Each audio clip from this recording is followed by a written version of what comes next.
हाँ जी बच्चों, internal reconstruction में आज मैं अपनी तरफ से 2 क्वेश्चंस और करवा रहा हूँ और उसके बाद आप अपनी प्रॉब्लम पूछ लीजिएगा। मैं इसके बाद के लेक्चर में, अगले लेक्चर में नया चैप्टर स्टार्ट करूँगा, अमेलगमेशन ऑफ कंपनीज़, और वो AS 14 के साथ स्टार्ट होगा, यानी दोनों एक साथ चलेंगे। AS 14 पहले करवाऊँगा और उसके बाद अमेलगमेशन ऑफ कंपनीज़ के प्रैक्टिकल क्वेश्चंस करेंगे। तो वो अपने आप में एक बहुत बड़ा टॉपिक हो जाएगा। अभी तक आपका पार्टनरशिप एक बड़ा टॉपिक हो चुका है, इंटरनल रिकंस्ट्रक्शन दूसरा बड़ा टॉपिक हो चुका है। दोनों में ही वेटेज 14 नंबर से लेके 16 नंबर तक होता है। अमेलगमेशन ऑफ कंपनीज़ का भी 16 नंबर का ही वेटेज है, 14 से 16। और उसके बाद फिर 2 चैप्टर्स, लिक्विडेशन ऑफ कंपनीज़ और कंसोलिडेशन अकाउंट, इसमें 10 से लेके 12 नंबर तक का वेटेज होता है। ये मेजर आपके चैप्टर्स हैं। और इसके बाद 2 छोटे छोटे हो चुके हैं, ईसॉप और बाईबैक, उसमें 4 नंबर से 6 नंबर तक का वेटेज है। और इसके बाद फिर 3 फाइनल अकाउंट बचेंगे, बैंकिंग कंपनी, इंश्योरेंस कंपनी और इलेक्ट्रिसिटी सप्लाई कंपनी के, और तब जाकर के सिलेबस कंप्लीट होगा। बस ईश्वर से यही प्रार्थना करते रहिएगा कि आपके एग्ज़ाम्स दीपावली के बाद शिफ्ट हो जाएं, और बहुत अच्छा हो कि अगर 1 महीने के लिए शिफ्ट हो जाएं, दिसंबर में स्टार्ट हो जाएं, तो बहुत ही सोने पे सुहागा हो जाएगा। फिर दोनों ग्रुप बहुत शानदार तरीके से तैयार हो जाएंगे। बट एनीवे, फ़िलहाल अभी हमको यही मान के चलना है कि एग्ज़ाम वही सेम डेट को होंगे जो डेट अब तक आपको बताई गई है। उस आधार पर आपको अपनी तैयारी जारी रखनी है। थोड़े से वर्किंग आवर्स बढ़ाइएगा, लगभग ये मान के चलिएगा कि 24 घंटे में से 6.5 घंटे, 6 घंटे या 7 घंटे, इससे ज़्यादा सोने में नहीं देना है आपने। और लगभग लगभग लगभग हर हाल में 13 से 14 घंटे फ़िलहाल आपको स्टडीज़ में देने हैं, या 12 घंटे तो देने ही चाहिए। और आप देते हैं क्योंकि जब आप ट्यूशन लेने जाते तो 4-5 घंटे की आपकी ट्यूशन होती, 3 घंटे की आपकी प्रशांत शर्मा जी के यहाँ, और 2 घंटे की, 1 घंटा FM और 1 घंटा अकाउंट्स, एडवांस अकाउंट। तो 2 और 3 5, यानी 1 घंटा आने जाने में 6 घंटे तो वैसे भी चले जाते। तो घर पे कम से कम 6 घंटे तो आप पढ़ते ना। 4 सब्जेक्ट तो हैं ही, से 1-1 घंटा 4 सब्जेक्ट को, और 2 घंटे रिवीजन की ग्रुप 1 के, तो अल्टीमेटली 12-13 घंटे तो वैसे भी आ जाते हैं। तो इसलिए आपको ये करना है कि 12 से 13 घंटे कम से कम स्टडीज़ में दीजिए, क्योंकि 9 महीने में 8 पेपर तैयार करना आसान नहीं होता, और आप 9 मंथ्स में 8 पेपर्स तैयार करके एग्ज़ाम में जा रहे हैं, तो अपने आप में एक बहुत बड़ी बात है, बहुत शानदार है। इस बार अच्छे रिजल्ट्स आने वाले हैं, पेपर इजी होंगे, और थोड़ा सा मार्किंग भी इजी होगी, ऐसा सुनने में आ रहा है।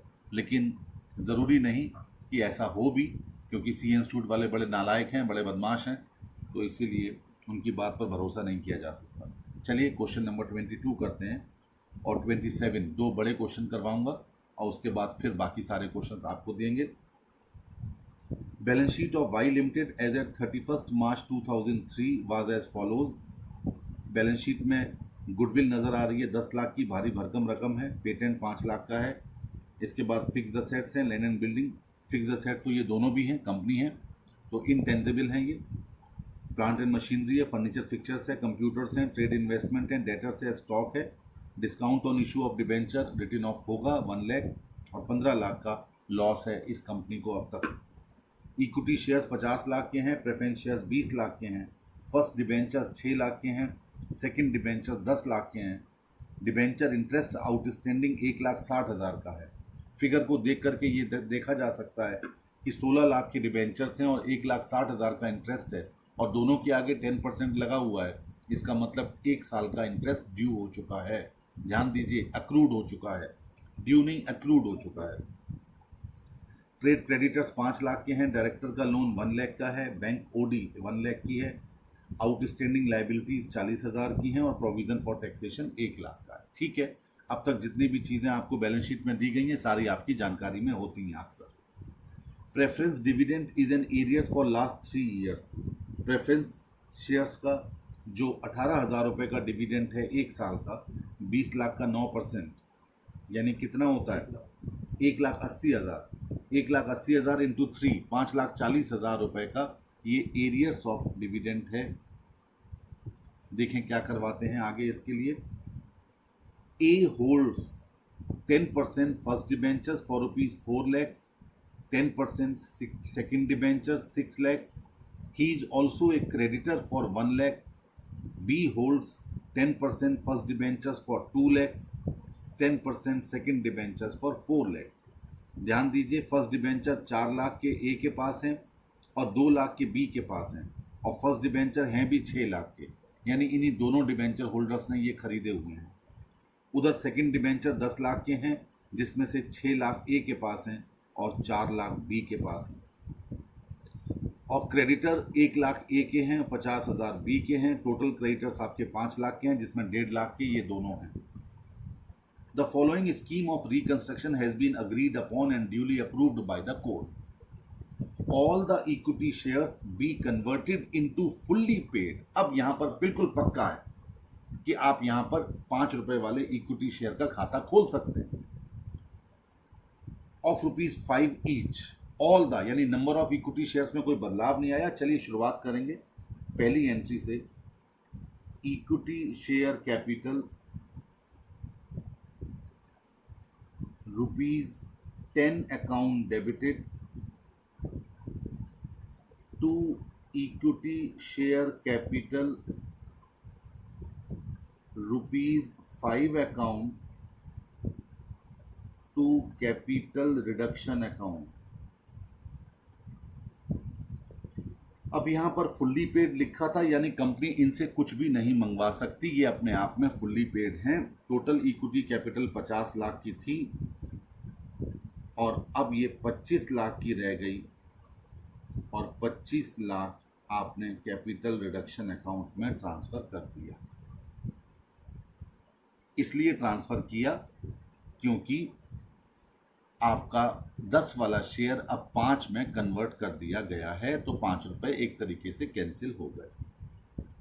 आगे कहता है the preference shares be reduced to. अब यहां पर रिड्यूस टू है, तो यहां पर कैसे मान सकते हो कि प्रेफरेंस शेयर 50 रुपए वाले इशू कर दिए गए।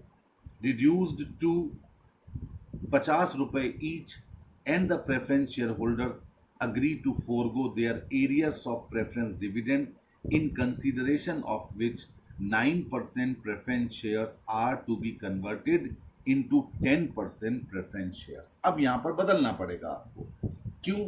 क्योंकि 9% वाले की जगह अब 10% हो गए।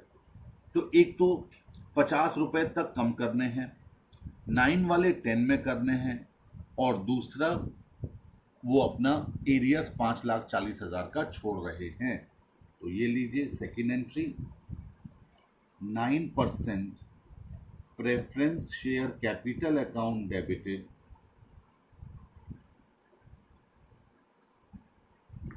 To 10% preference share capital account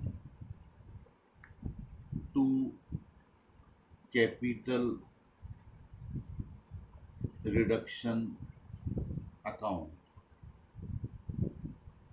9% हैं 20 lakhs के, 10% 10 lakhs और 10% कैपिटल रिडक्शन अकाउंट। ठीक हो गया। ये आपका शेयर कैपिटल का तो हमने कैपिटल रिडक्शन कर दिया। इसके बाद कहता है mister A is to cancel ₹6 lakh of his total debt including interest on debentures and to pay ₹1 lakh to the company and to receive new 12% debentures for the balance amount। बहुत शानदार entry है।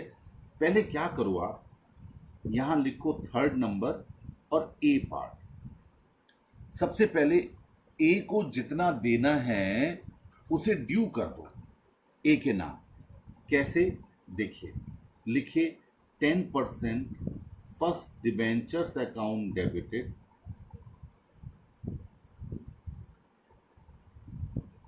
₹4 लाख के, जितना ए के पास है, 10% second debentures account debited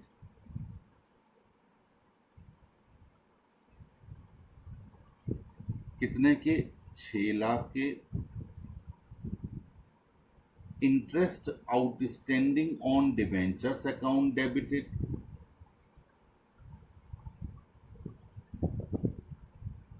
कितने का? 1 लाख का, क्योंकि 10 लाख के डिबेंचर्स थे, 10% के हिसाब से 1 लाख ए का हो गया। इसके बाद क्रेडिटर्स अकाउंट डेबिटेड, एक क्रेडिटर भी थे 1 लाख रुपए से, उसे भी हमने डेबिट कर दिया। 2A, 4 और 6 10, 11 और 1 12 लाख, यानी ए को कुल मिलाकर के 12 लाख रुपए कंपनी ने देने हैं। ठीक है, अब ये चारों खाते ए के नाम से बंद हो गए, ए के खाते में चले गए। अब बी एंट्री कहता है मिस्टर ए ने कहा कि 6 लाख मेरे कैंसिल कर दो, 6 लाख कैंसिल कर दो, यानी 12 लाख की बजाय मुझे 6 ही दे दो। ऑफ हिज टोटल डेट, जितने डेट्स थे इंक्लूडिंग इंटरेस्ट ऑन डिबेंचर, जिसमें इंटरेस्ट ऑन डिबेंचर भी इंक्लूड हो, हमने कर लिया। एंड टू पे ₹1 लाख टू द कंपनी, यानी 1 लाख रुपए ए पे कर रहा है कंपनी को, और कहता है बाकी के लिए मुझे 12% डिबेंचर्स दे दीजिए। अब गौर कीजिएगा, सबसे पहले ए को डेबिट कीजिए 12 लाख से, ठीक है। बैंक अकाउंट डेबिट, क्योंकि ए ने 1 लाख रुपए कंपनी को दिए हैं, बैंक अकाउंट डेबिटेड। ध्यान रखा करो पढ़ते वक्त कि किसको पे किया, to the company, by the company नहीं, टू द कंपनी। अगर यहां बाय द कंपनी होता तो कंपनी पे कर रही होती। टू 12% डिबेंचर्स अकाउंट,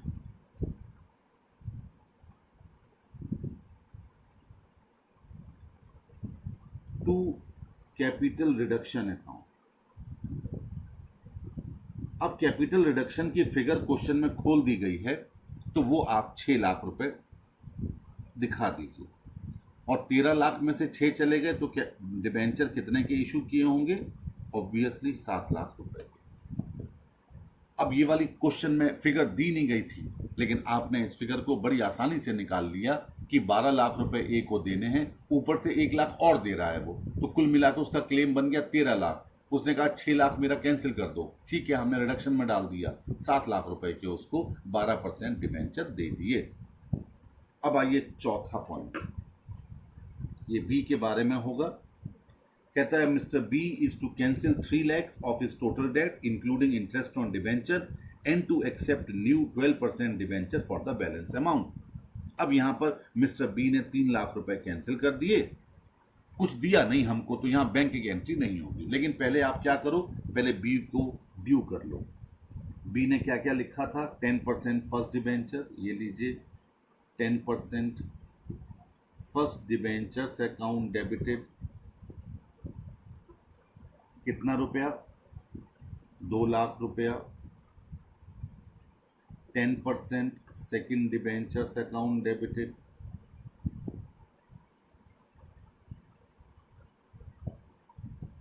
कितना? 4 lakhs rupees. Interest outstanding on debentures account debited, जो वर्ड बैलेंस शीट में दिया गया हो उसी को लिखना चाहिए, ये ध्यान रखना। 60,000। और क्रेडिटर थे वो 50,000 के, क्रेडिटर्स अकाउंट डेबिटेड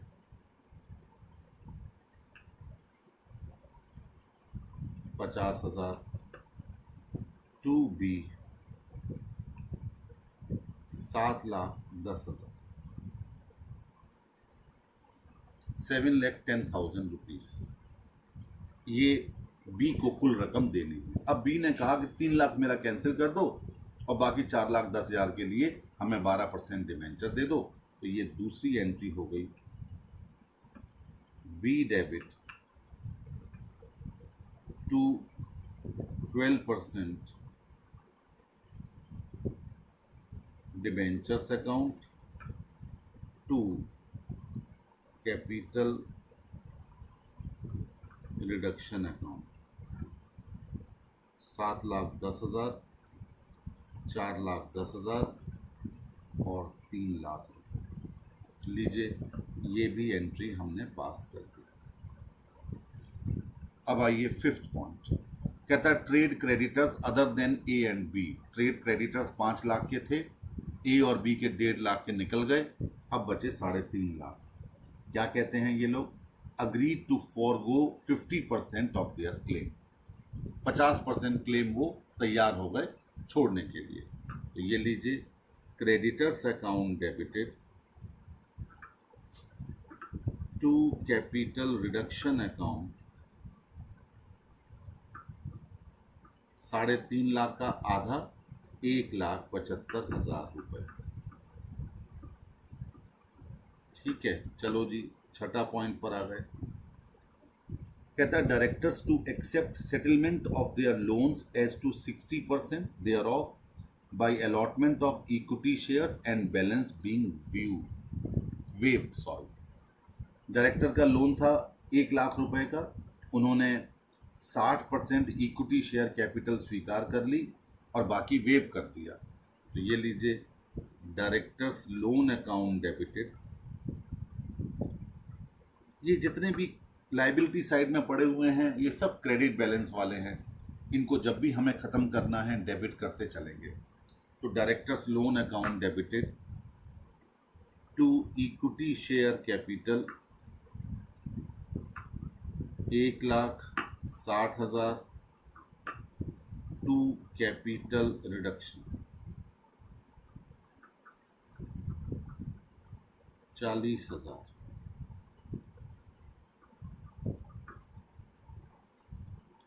ये लीजिए, एक और एंट्री हमारे सामने आ गई।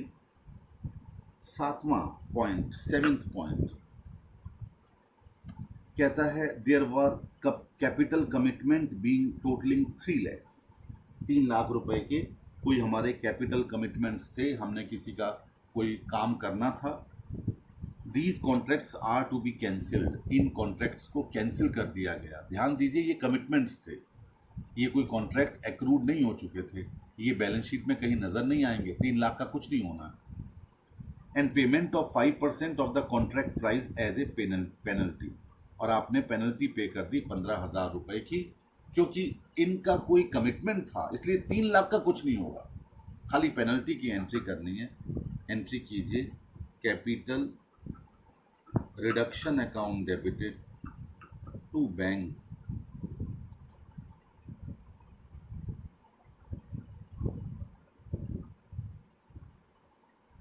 15,000 रुपए। आगे बढ़िए।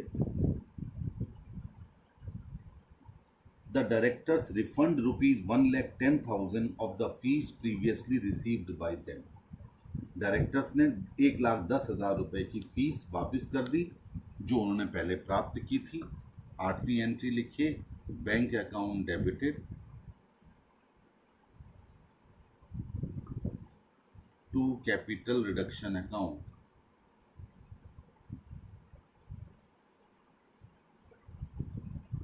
1,10,000।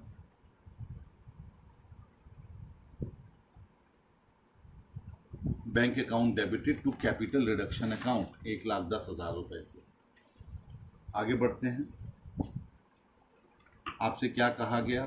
आपसे कहा गया reconstruction expenses paid ₹10,000।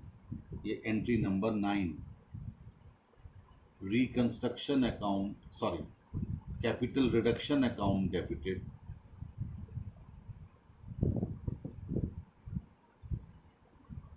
To bank account, और ये खर्चे थे 10,000 रुपीज के।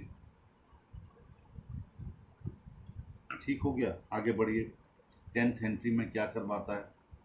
कहता है the taxation liability of the company is settled at ₹80,000 and the same is paid immediately. तो पहले इसकी ए एंट्री कीजिए, provision for taxation account debited by 1 lakh to income tax liability, चाहे तो टैक्स लाइबिलिटी लिख दीजिए, 80,000 to capital reduction 20,000। B income tax liability account debited to bank account, क्योंकि आपने इसका पेमेंट इमीडिएटली कर दिया 80,000 रुपीज़। ये लीजिए 10th पॉइंट भी कंप्लीट हो गया। अब आइए 11th, the assets are revalued as under, बस इसी की ज़रूरत थी। कैपिटल रिडक्शन अकाउंट डेबिटेड, देखिए क्या क्या किया। Land and building 28 lakh, land and building थी 30 लाख की, तो 2 लाख रुपए लैंड एंड बिल्डिंग को लेस कर दीजिए to land and building account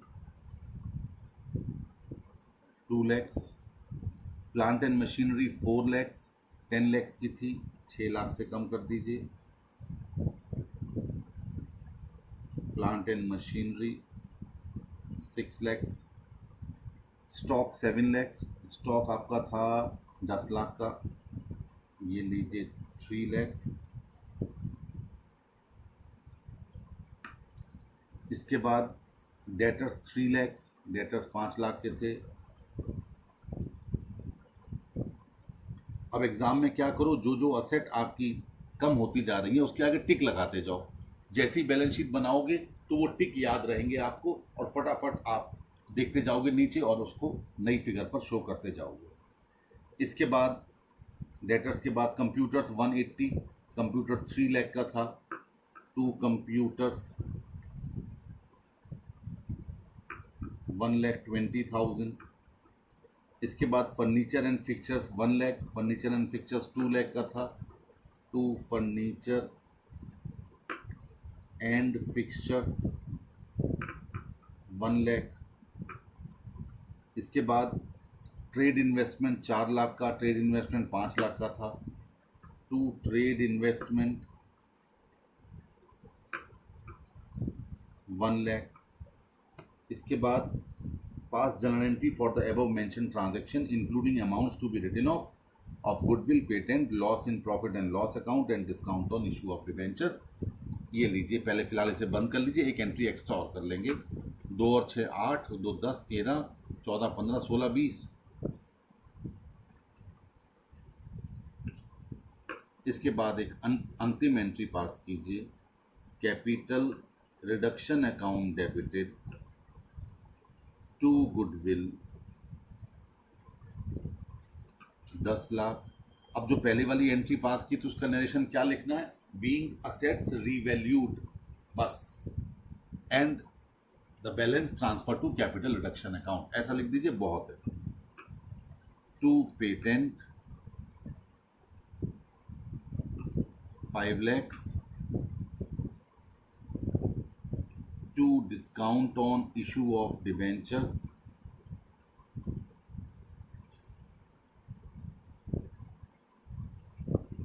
1 lakh,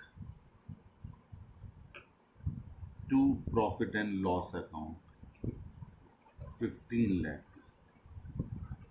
total हो गया 15 15 30 31 lakhs। अब एक बार हम आपसे क्वेश्चन में कहा क्या गया, prepare bank account and working of allocation of interest on debentures between A and B. आपको यहाँ पर एंट्रीज भी पास करनी है, बैंक अकाउंट भी बनाना है, और इंटरेस्ट ऑन डिबेंचर ए और बी में कैसे बांटा जाएगा वो आपको पता ही था कि 10% है, 1,60,000 है, 1 लाख ए का, 1 लाख बी का। जहाँ तक बैंक अकाउंट का सवाल है मैं आपको जल्दी से बनवा देता हूँ, वैसे बहुत इजी था।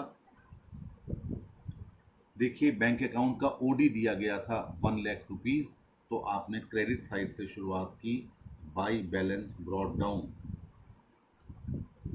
1 लाख रुपीज़। ऐसे बड़े क्वेश्चन में बना लें तो अच्छा है, जिससे बैलेंस शीट में सीधी सीधी रकम आ जाएगी। अब देखिए बैंक का ट्रांजैक्शन पहला कब हुआ था, जब ए से 1 लाख रुपीज़ आए थे, टू ए 1 लाख रुपीज़। इसके बाद बैंक का ट्रांजैक्शन हुआ जबकि आपने 15,000 रुपये पेमेंट किया, तो ये लिखिए by capital reduction account penalty हल्का सा यहाँ लिखते जाइए 15,000। इसके बाद bank account debited to capital reduction 1,10,000 जो डायरेक्टर्स ने फीस वापस की थी, capital reduction refund of fees 1,10,000। इसके बाद बैंक की एंट्री हुई 10,000 रुपये आपने पेमेंट किए खर्चे, तो बाई कैपिटल रिडक्शन ब्रैकेट में एक्सपेंसेस 10,000। इसके बाद आपने इनकम टैक्स की लायबिलिटी पे की, तो डायरेक्ट लिखिए इनकम टैक्स लायबिलिटी 80,000 रुपीज़। इसके बाद बैंक कहीं नहीं आया। अब बैलेंस निकाल दीजिएगा, मेरे ख्याल डेबिट बैलेंस ही निकलेगा। 2,10,000 डेबिट साइड का टोटल था, नहीं क्रेडिट बैलेंस निकलेगा, 5 का डेबिट ही निकलेगा, हाँ डेबिट ही निकलेगा। बैलेंस CD 5,000, यानी कैश एंड कैश इक्विवेलेंट में आपको असेट साइड में 5,000 रुपये दिखाने हैं। अब एक बार ज़रा कैपिटल रिडक्शन अकाउंट का बैलेंस और चेक कर लेते हैं। कैपिटल रिडक्शन उठाइए कैलकुलेटर, 25 लाख रुपए फीड कीजिए, 25 lakhs plus 10 lakhs plus 6 lakhs plus 3 lakhs plus 1,75,000 plus 40,000 plus 1,10,000। पहले हम क्रेडिट वाले आइटम ही ऐड करवा रहा हूं, प्लस 20,000। टोटल बताइए कितना आया। देखिए total of reconstruction account 47,45,000 he book में दिया गया है। इसका मतलब आपका ये रिकंस्ट्रक्शन अकाउंट ठीक आया। अब डेबिट वाले घटा देंगे। सबसे पहले डेबिट आया था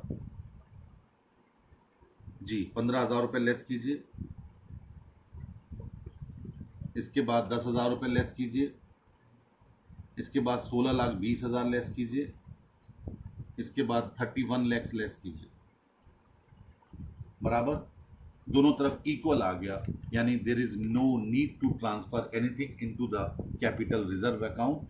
अब नई बैलेंस शीट आपको बनानी है नए पैटर्न पर, मैं नहीं बनवा रहा हूं, आपको बनानी है, प्लीज बनाइए जरूर।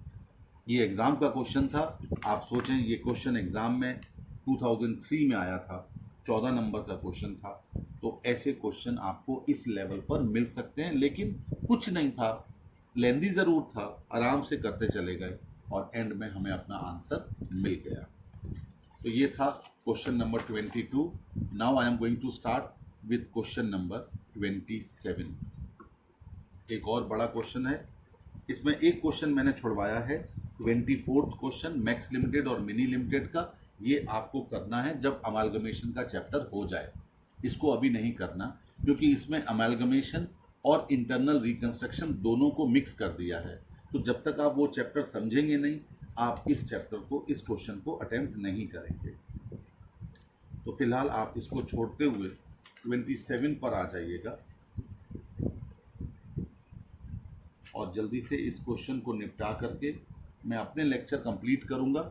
इसके बाद फिर आपको समझाना है मुझे कि आपने कौन कौन से क्वेश्चंस किए और क्या क्या नहीं आया। The balance sheet of R limited at March 2008 was as follows. आपको बैलेंस शीट दी गई है। बैलेंस शीट में इंटेंजिबल्स हैं 68,000 के, free hold premises at cost है, plant and machinery at cost less depreciation है, investment in shares in Q limited, ये भी अच्छा क्वेश्चन है, मुझे याद आ रहा है, 3,24,000, स्टॉक्स हैं 248 का, डेटर्स हैं 320 के, डेफर्ड रेवेन्यू एक्सपेंडिचर 48 के हैं और P&L अकाउंट का बैलेंस डेबिट 4,40,000 का है।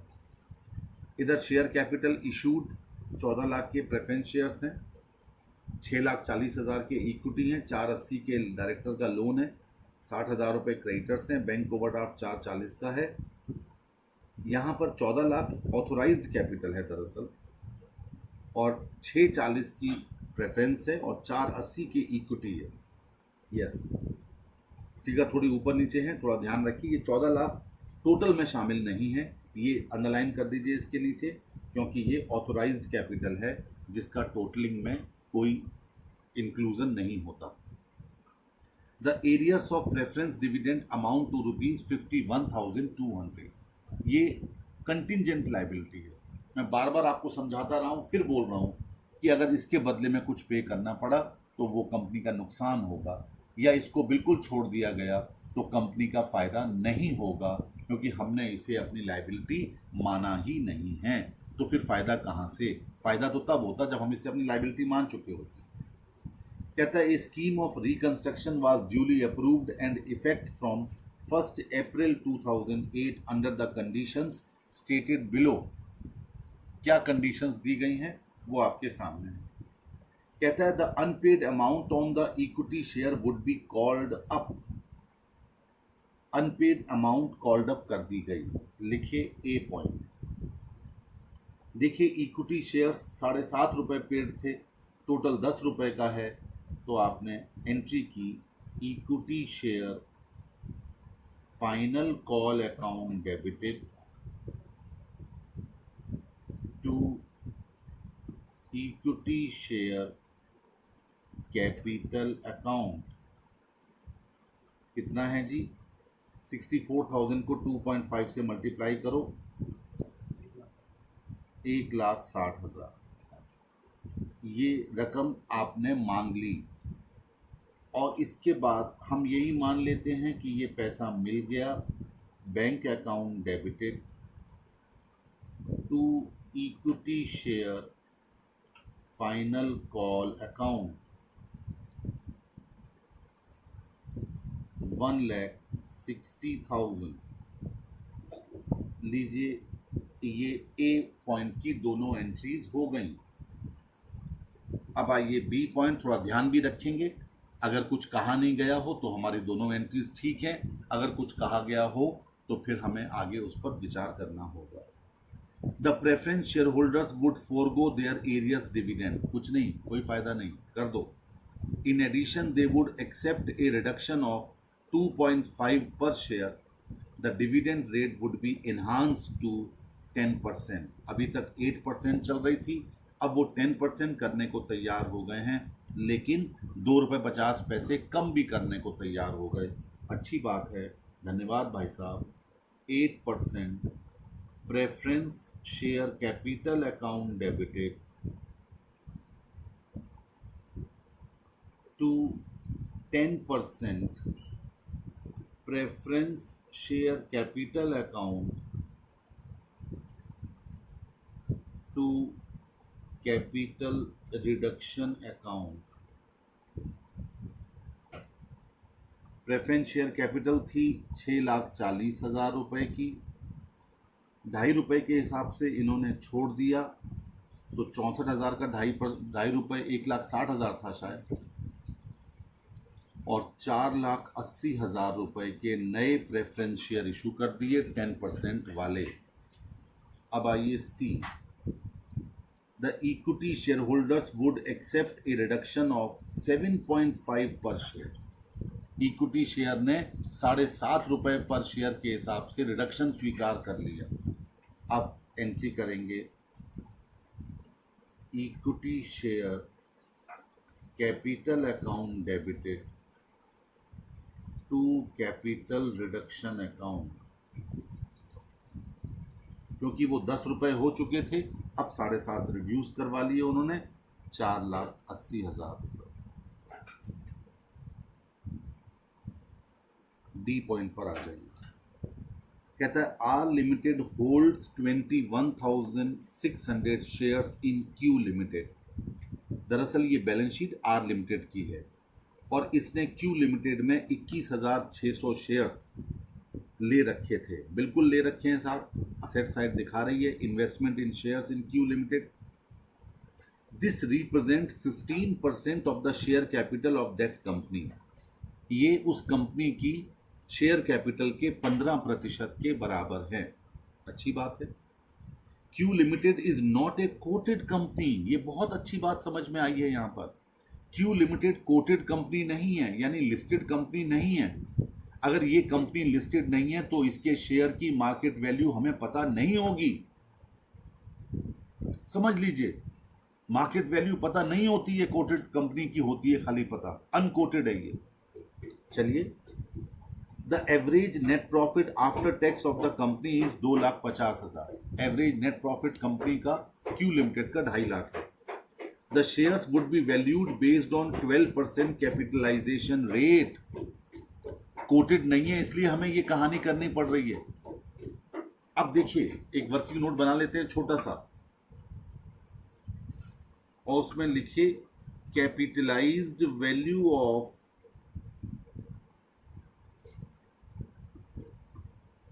Q limited. प्रॉफिट था 2.5 लाख रुपए का इसका, और कैपिटलाइजेशन वैल्यू थी 12% डिवाइडेड बाय 12%। याद कीजिए, आपने गुडविल का वैल्यूएशन में ये मेथड पढ़ा था, मेथड का नाम था कैपिटलाइजेशन मेथड। कितना आया? 2,50,000 डिवाइडेड बाय 12%।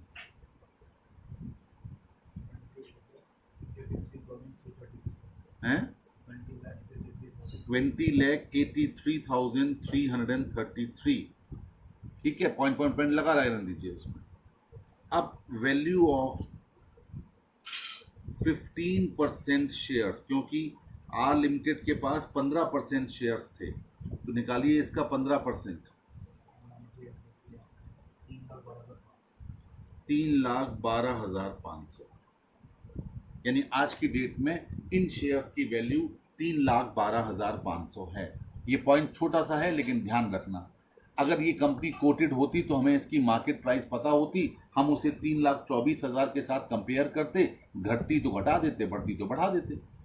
लेकिन क्योंकि कंपनी अनकोटेड है तो ऑब्वियसली आपको पहले इसकी कैपिटलाइज्ड वैल्यू निकालनी पड़ी, और कैपिटलाइज्ड वैल्यू निकालने के बाद फिर आपने 15% शेयर्स की वैल्यू निकाली, तो वो बनी 3,12,500, और यहाँ पर उसकी वैल्यू है 3,24,000।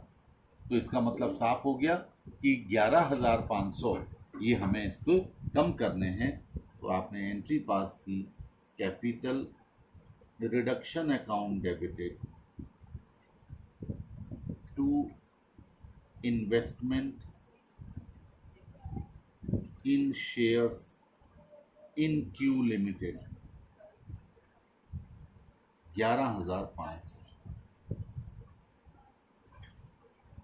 ये अच्छा पॉइंट था, निशान लगा लीजिए, दोबारा कभी भी एक बार देख के जाना एग्जाम में, ये एग्जाम का ही क्वेश्चन है, इसलिए ऐसे क्वेश्चन एग्जाम में आते हैं। आगे बढ़िए, A bad debts provision at 2% would be created. चलो साहब, क्रिएट कर लो। E capital reduction account debited to provision for bad debts account. Debtors थे हमारे 3,20,000, इसका 2% निकाला 6,400। F point, the other asset would be valued as under. Other assets में क्या क्या वैल्यूड की गई हैं? इनटेंजिबल 48,000। चलिए, capital reduction account debited to intangible, intangibles कितने थे? 68,000 के, अब हो गए 48 के, तो ये 20,000 आ गया। प्लांट 1,40,000, प्लांट था 240 का, टू प्लांट 1 लाख रुपीज। इसके बाद फ्री होल्ड प्रेमिसेस 380 की हो गई, आपकी वहां कम है तो उसको अगली एंट्री में लेना, थोड़ा ध्यान भी रखा करो कहीं जल्दबाजी में। स्टॉक्स 250, ये भी बढ़ रहा है, 248 था, तो इसको यहीं बंद कर दीजिए एंट्री को 1,20,000 रुपए से, और अगली एंट्री पास कर लीजिए एफ में ही। एक तो free hold premises account debited,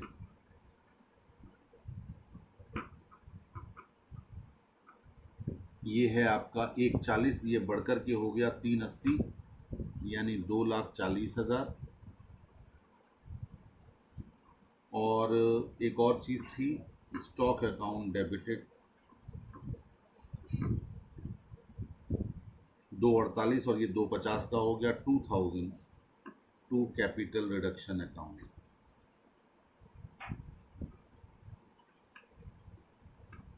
2,42,000 2,42,000।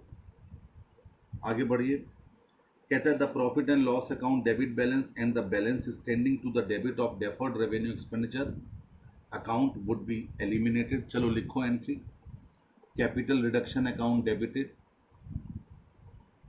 Capital reduction account debited to deferred revenue expenditure account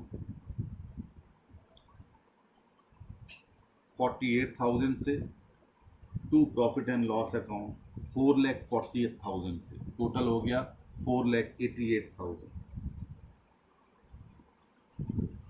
आगे कहता है एच पॉइंट, कहता है the directors would have to take equity shares at the new face value of ₹250 per share in settlement of their loan. ठीक है, लिखिए loan from directors account debited, loan from directors account debited to equity share capital. कुछ फायदा नहीं हुआ, बस उन्होंने equity shares ले लिए। लोन फ्रॉम डायरेक्टर कितना था, 60,000 रुपए का, 60,000 रुपीज। आगे बढ़िए, ये कॉमा जरूर लगाया कीजिए थाउजेंड्स के आगे। इसके बाद है the equity share holders including the directors who would receive equity share in settlement of their loans would take up 2 new equity share for every one held। अब जरा ध्यान दीजिए, अभी तक हमारे इक्विटी शेयर्स कितने थे, 64,000 थे। शेयर्स की संख्या में तो कोई बदलाव हुआ नहीं था, खाली रुपीस में बदलाव हुआ था। ठीक है, चलिए अच्छी बात है। और अभी डायरेक्टर्स को हमने 60,000 के बदले में ₹2.5 वाले शेयर दिए। निकालिए नंबर ऑफ शेयर्स कितने, 24,000। तो टोटल शेयर्स हो गए मार्केट में हमारे 88,000। वो कहता है कि 2 के बदले में 1 शेयर उन्होंने और परचेज कर लिया। Would take up 2 new equity share for every one held, sorry 1 के बदले में 2 ले लिए, यानी 1,76,000 रुपीज के शेयर्स उन्होंने 1,76,000 शेयर्स उन्होंने ₹2.50 वाले और परचेज कर लिए।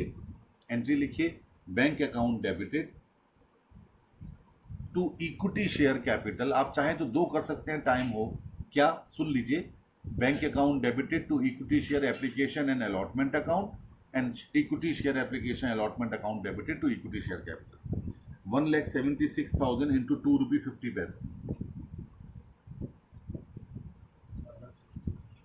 4,40,000। लिख लीजिए 4,40,000। कहता है the preference share holders would take up 1 new preference share for every 4 held. अब प्रेफरेंस शेयर्स कितने थे हमारे, प्रेफरेंस शेयर्स की भी हमने रिडक्शन किया था, हमने उनकी संख्या में कोई चेंज नहीं किया था, तो वो 64,000 थे। कहता है उन्होंने 4 के बदले में 1 ले लिया, 16,000 ले लिए। और प्रेफरेंस शेयर्स हमने कितने कम कर लिए थे, ₹7.5 का 1 शेयर कर दिया था, ₹2.5 उन्होंने कम किए थे। ये बातें बहुत ध्यान रखने वाली होती। तो 16,000 इंटू 7.50 लिख लीजिए, 1,20,000। तो bank account debited to 10% preference share capital account. और बैलेंस शीट बनाते वक्त ये बहुत ध्यान रखना है, एंट्रीज के सहारे ही बैलेंस शीट बनेगी, आप ऐसे हवा में मत बना लीजिएगा। 1,20,000। इसके बाद the authorise share capital would be restated to 14 lakhs। इसकी एंट्री तो कोई होनी नहीं है, वो हम the new face value of share preference and equity will be maintained at their reduced level. उसी लेवल पर हमें आपको फेस वैल्यू भी मेंटेन करनी है, यानी ये नए शेयर्स हैं और आपने इनको नए शेयर्स की तरह ही ट्रीट किया है। आप चेंज मत कीजिएगा, आपने जो कर दिया वो कर दिया। लेकिन अब ये आखिरी लाइन में अगर लिखा गया था तो आपको शेयर्स के आगे 750 और ये 250 ये लिखना था। चलिए कोई बात नहीं, अब इसको लास्ट में पढ़ा है हम लोगों ने तो हम कुछ कर नहीं सकते, लेकिन एग्जाम में थोड़ा सा ध्यान रखिए। कहता है necessary ledger account to effect the above. Ledger account बनाना है। सबसे मेजर अकाउंट तो आपको कैपिटल रिडक्शन अकाउंट बनाना था। इसके बाद इक्विटी शेयर कैपिटल बनाएंगे, प्रेफरेंस शेयर कैपिटल बनाएंगे। इसमें एंट्रीज नहीं करनी थी और the balance sheet of the company बनानी है आफ्टर रिकंस्ट्रक्शन। ज़रा कैपिटल रिडक्शन अकाउंट का टोटल करके एक बार चेक कर लीजिए। पहले क्रेडिट साइड का कर लीजिए। यहाँ एंट्रीज नहीं करनी थी, लेजर अकाउंट बनाने थे।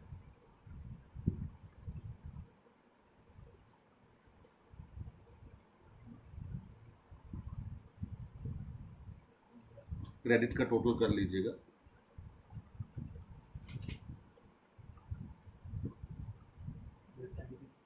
$8,82,000 आया और 8,82,000 ही यहाँ पर टोटल दिया गया है कैपिटल रिडक्शन अकाउंट का, यानी हम सही हैं। इसमें से डेबिट घटा दीजिए अब।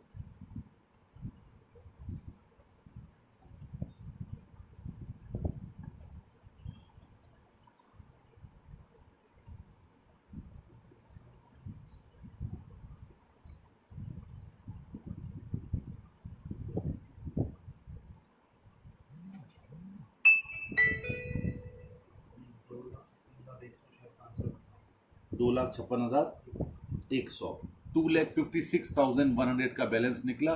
कैपिटल रिजर्व में ट्रांसफर करेंगे। लिखिए अंतिम entry, capital reduction account debited to capital reserve account.